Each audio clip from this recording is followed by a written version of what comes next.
మొదటిగా ఈ అవకాశం ఇచ్చిన దేవాది దేవునికి నా హృదయపూర్వక వందనాలు చెల్లిస్తున్నాను. అలాగే చేరవచ్చిన మీ అందరికి కూడా ప్రభునామం పేరిట వందనములు. ఈ సెప్టెంబర్ మాసం మొదటి దినము, మొదటి పునరుద్ధాన దినమును బట్టి కూడా దేవుని నేను స్తుతిస్తున్నాను. అందరము కలిసి కొద్ది నిమిషాలు వాక్యాన్ని ధ్యానం చేసుకుందాం. ఈరోజు ఆరాధన, మనము ఆరాధించే దేవుని గొప్పతనం గురించి కొన్ని మాటలు మనం జ్ఞాపకం చేసుకుంటూ వాగ్దానాన్ని కూడా చూసుకుని మనము ఆరాధనలోకి వెళ్ళిపోదాము. అందుకొరకే ఏర్పాటు చేయబడిన లేఖన భాగము రోమీలకు రాసిన పత్రిక 5వ అధ్యాయము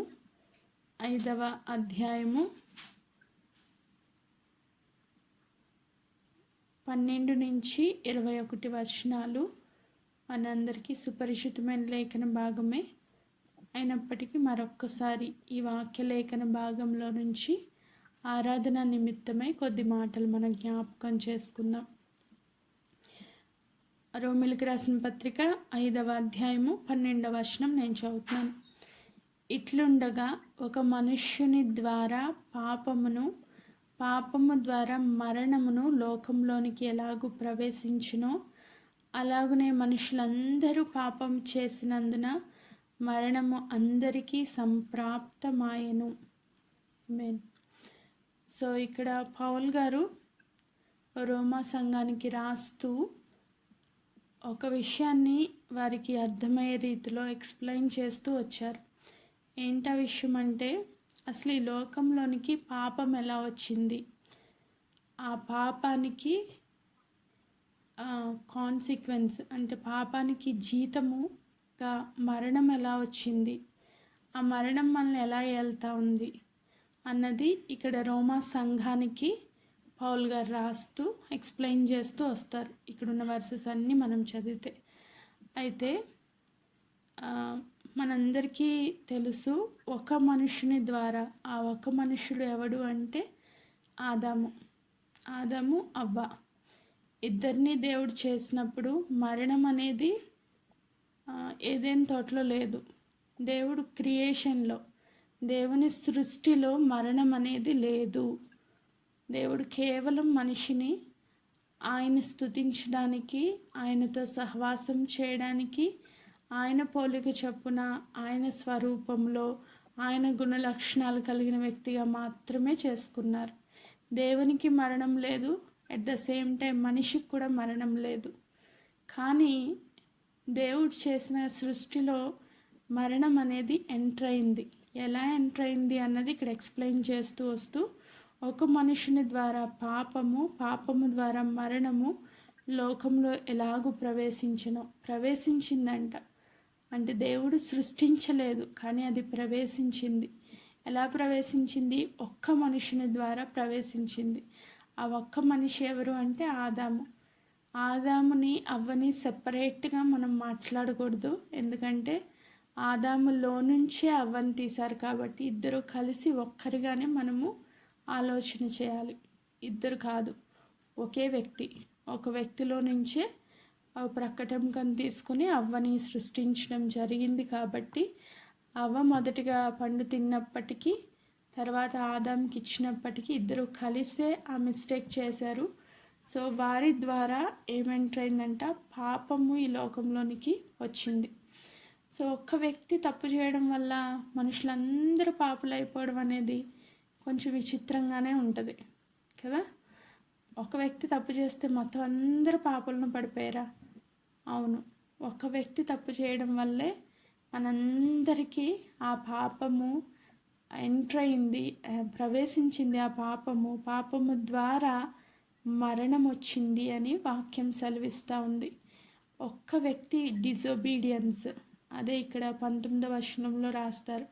ఏలయనగా ఒక్క మనిషి అవిధేయత వలన అనేకులు పాపులుగా ఎలాగూ చేయబడిరు. అవిధేయత వలన అంటే మొదటి మనిషి అయిన ఆదాము ఏం చూపించాడంట? అవిధేయత చూపించాడు. అవిధేయత అంటే దేవుని యొక్క మాటను వినకపోవడం. అవిధేయత అంటే దేవుని యొక్క ఆజ్ఞకు లోబడకపోవడం. దేవుడు ఏం చెప్పారు? నువ్వు ఆ పండు తినిన దినమున నిశ్చయముగా చనిపోతావు. దేవుడు ఒక ఆజ్ఞ ఇచ్చారు అక్కడ. ఆ ఆజ్ఞను అతిక్రమించడం ద్వారా, అవిధేయత చూపించడం ద్వారా, ఆ ఒక్క మనుషుని ద్వారా అందరూ పాపంలోనికి పడిపోయారు. ఒక్క వ్యక్తి యొక్క అవిధేయత వలన అనేకులు పాపులుగా ఎలాగూ చేయబడిరో, అనేకుల్లో నువ్వు నేను కూడా ఉన్నాం. మనందరం ఎవరు అంటే ఆదాము అవ్వ సంతానమే. సో మొదటి వ్యక్తిని దేవుడు సృష్టించారు, ఆదాంని అవ్వని దేవుడు సృజించారు. రెండవ వ్యక్తిని దేవుడు సృష్టించలేదు. రెండవ వ్యక్తి ఎలా వచ్చాడు? ఆదాము అవ్వ ద్వారా వచ్చారు. ఆదాము అవ్వల యొక్క కలయిక ద్వారా కయీను హేబేలు పుట్టారు. అంటే రెండో వ్యక్తి సృష్టి కాదు, వాళ్ళలో నుంచి వచ్చారు. కాబట్టి వాళ్ళకున్న పాపపు బీజములో నుంచి మనిషి వచ్చాడు. కాబట్టి నెక్స్ట్ వచ్చిన జనరేషన్స్ అన్నీ కూడా ఈ పాపము అంటుతా వచ్చింది. సో ఒక వ్యక్తి డిజోబీడియన్స్, అవిధేయత వాళ్ళని ఎలా మార్చిందంటే అపరాధులుగా మార్చింది.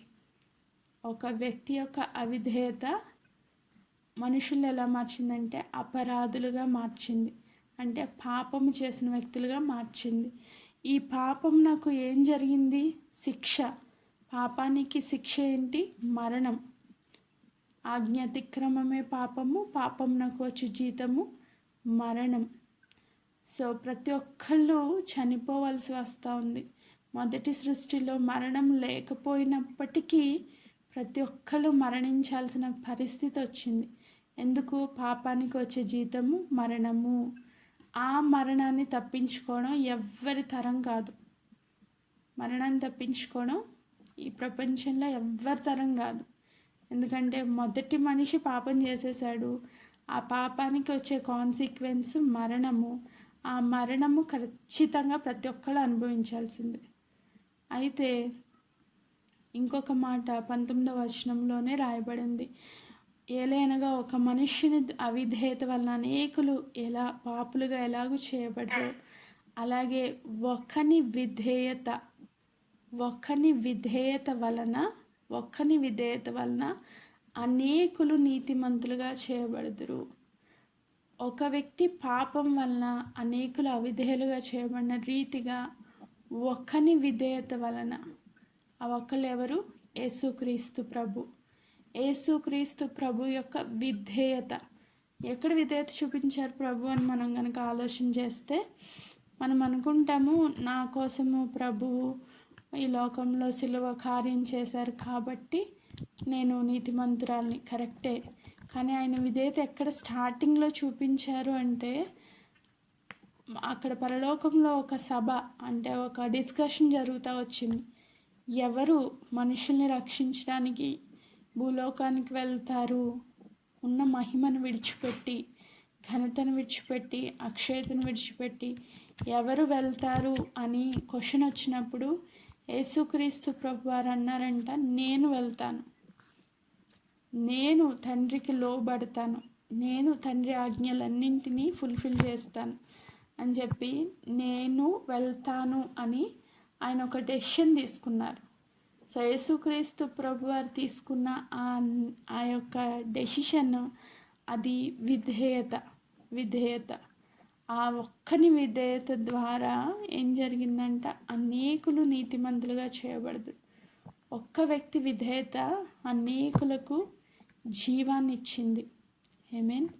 ఒక వ్యక్తి అపరాధము, అతిక్రమము, అవిధేయత మరణంలోనికి నడిపిస్తే, ఒక వ్యక్తి విధేయత ఏం జరిగిందంట? ఒక పుణ్య కార్యము ద్వారా 18వ వచనంలో ఉంటుంది. కాబట్టి తీర్పు ఒక్క అపరాధం వలన వచ్చినదై మనుషులందరికీ శిక్షావిధి కలుగుటకు ఎలాగూ కారణమైనో, అలాగే ఒక్క పుణ్య కార్యము వలన, ఒక్క పుణ్యకార్యం, ఒక వ్యక్తి విధేయత చూపించి ఈ లోకానికి వచ్చి ఒక పుణ్యకార్యం చేశారు. ఏంటి ఆ పుణ్యకార్యం? శిలువ మరణం. మనందరి పక్షంగా మన స్థానంలో యేసుక్రీస్తు ప్రభువారు నిలవబడి ఒక పుణ్యకార్యము చేశారు. ఆ పుణ్య కార్యం వలన కృపాదానం మనుషులందరికీ జీవ ప్రధానమైన నీతి విధింపబడుటకు కారణమైన జీవ ప్రధానమైన నీతి, దేవుని నీతిలోనికి మనల్ని తీసుకుని వెళ్ళడానికి, దేవుని నీతిని మనకు ఆరోపించడానికి, జీవ ప్రధానమైన నీతి విధింపబడడానికి ఒక పుణ్య కార్యం కారణమైంది. అదే శిలువ కార్యం. ఈరోజు యేసుక్రీస్తు ప్రభువారు విధేయత చూపించకపోతే మనకి రక్షణ లేదు. యేసుక్రీస్తు ప్రభువారు ఒక పుణ్య కార్యము చేయకపోతే మనకెవ్వరికి నీతి అనేది ఆరోపించబడి ఉండేది కాదు. మనుషులందరూ ఒకరి ద్వారా పాపంలో పడిపోతే ఆ పాపంలో పడిపోయిన వ్యక్తుల యొక్క విమోచన కొరకు యేసుక్రీస్తు ప్రభువారు విధేయత చూపించి అవిధేయులుగా ఉన్న ప్రజలను విధేయులుగా మార్చడానికి ఆయన ఒక పుణ్య కార్యం చేయవలసి వచ్చింది. తద్వారా మనకేమొచ్చింది అంటే జీవం వచ్చింది. ఒక వ్యక్తి అవిధేయత వల్ల మరణం ఎలా వచ్చిందో అలాగే ఒక వ్యక్తి విధేయత వలన మనకి జీవం వచ్చింది. ఆమేన్. మరణంలో నుంచి జీవంలోనికి ప్రభు మనల్ని దాటించి ఉన్నారు. ఈరోజు మనము ఆరాధించే దేవుడు మనల్ని మరణమునకు పాత్రలుగా ఉన్న మనల్ని జీవానికి పాత్రలుగా చేశారు కాబట్టి మనం దేవుని ఆరాధిస్తూ ఉన్నాం. ఈరోజు ఒకవేళ ప్రభువే కనుక పుణ్యకార్యం చేయకపోయి ఉంటే నేను వెళ్ళను, నాకేంటి పని, వాళ్ళు తప్పు చేశారు, ఆ తప్పుకు సంబంధించిన శిక్ష అనేది శిక్షావిధి అనేది వాళ్ళు భరిస్తున్నారు, నేను వెళ్ళను అని ప్రభు అంటే మన ఎవ్వరికీ విడుదల లేదు, విమోచన లేదు, జీవం లేదు. మరణానికి పాత్రలపై అలాగే మరణించుకుంటూ వెళ్ళిపోయేవాళ్ళు. ఒక వ్యక్తి అపరాధము వలన ఏం జరిగిందంట, ఒకసారి 13th verse చదువుతున్నాం. ఏలైనగా ధర్మశాస్త్రం వచ్చినది గనుక పాపము లోకంలో ఉండెను కానీ ధర్మశాస్త్రం లేనప్పుడు పాపం ఆరోపింపబడదు. అయినను ఆదాము చేసిన అతిక్రమమును పోలి పాపము చేయని వారి మీద కూడా ఆదాము మొదలుకొని మోసే వరకు మరణమేలెను. ఆదాము రాబో వారికి గుర్తై ఉండెను. అయితే అపరాధం కలిగినట్లు కృపావరం కలగలేదు. ఎట్లనగా ఒక్కని అపరాధం వల్ల అనేకులు చనిపోయిన ఎడల మరి ఎక్కువగా దేవుని కృపయు యేసుక్రీస్తును ఒక మనుషుని కృపచేత దానమును అనేకులకు విస్తరించెను. సో ఏం జరిగిందంట, ఒక వ్యక్తి యొక్క అపరాధము అనేకులను ఏల్తా వచ్చింది. ఇప్పుడు మనం అనుకుంటాం మన ఇంట్లో హెడ్ ఆఫ్ ద డిపార్ట్మెంట్ అని ఒకళ్ళు ఉంటారు. భర్తో తండ్రో మావయ్య గారో ఎవరో ఒకళ్ళు ఉంటారు. ఆ ఒక్క వ్యక్తి తప్పు చేస్తే ఆ తప్పు వలన వచ్చిన కాన్సిక్వెన్సెస్ అన్నీ కుటుంబంలో ఉన్న ప్రతి ఒక్కళ్ళు అనుభవించాలి కదా.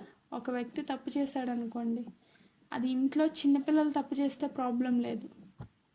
ఎవరైతే హెడ్షిప్లో ఉంటారో, అధికారంలో ఉంటారో, కుటుంబం అంతటికీ ఒక యజమానిగా నడిపించే నాయకుడిగా ఉంటారో, ఆ వ్యక్తి తప్పు చేస్తే ఆ తప్పు వల్ల వచ్చే పరిణామాలు కుటుంబంలో అందరూ అనుభవించాలి, అది మంచి అయినా చెడైనా. సో ఒక్క వ్యక్తి విధేయత అనేకులకు జీవాన్ని ఇస్తుందంట. ఒక్క వ్యక్తి విధేయత. మనము ఫర్ ఎగ్జాంపుల్ యోసేపుని చూసామనుకోండి. యోసేపు ఏం చేశారు, ప్రభు ఇచ్చిన దర్శనాలకి లోబడి ఎన్ని సమస్యలు వచ్చినా ఎన్ని శ్రమలు వచ్చినా విధేయత చూపించి దేవునికి లోబడి జీవించిన కారణాన్ని బట్టి కొన్ని దినాలు ఆయన జీవితంలో శ్రమ అనుభవించినప్పటికీ దేవుని యొక్క కృపచేత ఆయన ఏం చేయబడ్డాడు, అనేకులకు ఐగుప్తు దేశమే కాదు ప్రపంచం అంతటికీ ఒక పోషకుడుగా రక్షకుడుగా మార్చబడ్డాడు. అనేకులకు ఫుడ్ సప్లై చేయడానికి ఆయన దేవుడు ఎన్నుకున్నారు. ఒక వ్యక్తి విధేయత. ఆయన చెప్తారు, మీరు కీడు కొరకే నన్ను అమ్మివేశారు కానీ అనేకులకు మేలు కలిగినట్లు ఈ దినం కొరకు దేవుడు నన్ను ఇక్కడికి తీసుకొచ్చాడని. ఒక వ్యక్తి విధేయత సమరయ స్త్రీ ఒక్కతి విధేయత చూపించింది దేవుడికి. దేవుడి మాటకు లోబడింది. ఆ ఒక్క వ్యక్తి విధేయత ఆ సమరయ పట్టణం అంతటికీ రక్షణలోనికి నడిపించడానికి కారణమైంది. ఒక్క సమరయ స్త్రీ విధేయత, ఒక పేతురు గారి విధేయత, పేతురు గారు దేవుని మాటకు లోబడి ఆ వలలన్నీ విడిచిపెట్టేసి మనుషులను పట్టు జాలరుగా నేను నిన్ను చేస్తానన్న మాటకు విధేయత చూపించి ప్రభువును వెంబడించిన కారణాన్ని బట్టి అనేకులకు జీవాన్ని ప్రకటించడానికి ప్రభు ఆయన వాడుకున్నారు.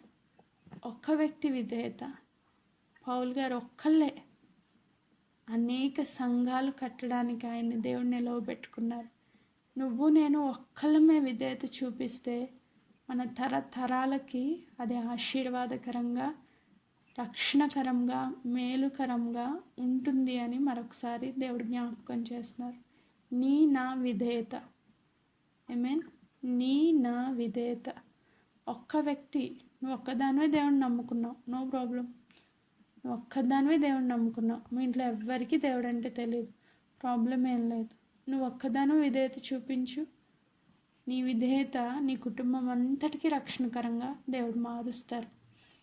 ఆమేన్. యేసుక్రీస్తు ప్రభు ఒక్కని విధేయత అనేకులను నీతిమంతులుగా చేసింది. విధేయత అనేది చాలా చాలా చాలా ముఖ్యమైనది. విధేయత లేకుండా మనల్ని దేవుడు నడిపించలేరు, వాడుకోలేరు, అనేకులకు రక్షణకరంగా నిలవబెట్టలేరు. కాబట్టి దేవుడు చెప్తున్న మాట ఏంటి అంటే 20వ వచనం నేను చదువుతున్నాను. మరియు అపరాధము విస్తరించినట్లు ధర్మశాస్త్రము ప్రవేశించెను, ఆయనను పాపం మరణంను ఆధారం చేసుకుని ఎలాగూ ఏలెనో అలాగే నిత్య జీవము కలుగుటకై నీతి ద్వారా కృపయు మన ప్రభువైన యేసుక్రీస్తు మూలంగా ఏలు నిమిత్తము పాపము ఎక్కడ విస్తరించునో అక్కడ కృప అపరిమితముగా విస్తరించును. సాతాను అనుకున్నాడంట, ఈ ఒక్క వ్యక్తిని కరప్ట్ చేసేస్తే, ఒక్క వ్యక్తిని పాపంలో పడేస్తే మొత్తం వరల్డ్, ప్రపంచం అంతా వీళ్ళలో నుంచి వచ్చిన వాళ్ళందరూ పాపులు అయిపోతారు, కాబట్టి వాళ్ళందరినీ మరణానికి తీసుకుని వెళ్ళిపోవచ్చు అని సాతాను ప్లాన్ చేస్తే, యేసుక్రీస్తు ప్రభువారు ఆయన నిత్య జీవం కలుగుటకై నీతి ద్వారా కృపయు మన ప్రభు అయిన యేసుక్రీస్తు మూలంగా ఏలు నిమిత్తం, కృప నీతి. సో నీతి ద్వారా కృపయు దేవుని యొక్క సన్నిధిలో ఏలు నిమిత్తము పాపం ఎక్కడ విస్తరిస్తుందో అక్కడ అపరిమితమైన కృప విస్తరిస్తూ వచ్చిందంట. కృప అంటే మనందరికీ తెలుసు. ఏంటి కృప అంటే? మనం ఎవ్వరము రక్షించబడ్డానికి అర్హులము కాదు, మనందరం పాపులమే. ఆదాము అవ్వ నుంచి వచ్చిన ప్రతి ఒక్కరూ పాపులే. కానీ ఈ పాపంలో ఉన్న వ్యక్తిని యేసుక్రీస్తు ప్రభుని నమ్మడం ద్వారా, ఆయన యందు విశ్వాసం ఉంచడం ద్వారా కృప చేత మనము రక్షించబడుతూ ఉన్నాం. ఆమేన్. అంటే ఇక్కడ మనం అర్థం చేసుకోవాల్సింది ఏంటి అంటే, నువ్వు నీ లైఫ్ టైంలో ఎన్ని పాపాలు చేస్తున్నావో, ప్రతిరోజు ఇంచుమించుగా మనము అతిక్రమం చేస్తూ ఉంటాం, తప్పిపోతూ ఉంటాం, ఏదో ఒక తప్పు చేస్తూనే ఉంటాం. మాటల ద్వారా, చూపుల ద్వారా, తలంపుల ద్వారా, ప్రవర్తన ద్వారా నువ్వు ఎన్ని నీ లైఫ్ టైంలో ఒక 10,000 కోట్ల తప్పులు చేసావు అనుకుందాం ఫర్ ఎగ్జాంపుల్. వాటన్నింటికన్నా ఎక్కువ కృప దేవుడి దగ్గర ఉందంట. ఈ రెండాటిని బ్యాలెన్స్ చేసుకోవడానికి అవ్వదు. నువ్వు ఎన్ని తప్పులు చేసావో దానికి అపరిమితమైన కృప, అంటే దానికి మించిన కృప దేవుడి దగ్గర ఉంది నిన్ను క్షమించడానికి. ఆమేన్. అపరిమితం అంటే పరిమితం లేనిది. తప్పులు చేయడానికి ఒక పరిమితమైన లిమిట్ ఉంటుంది, కానీ దేవుని కృపకి లిమిట్ లేదు. Limitless grace. దేవుని కృప అపరిమితమైనది. ఆమేన్.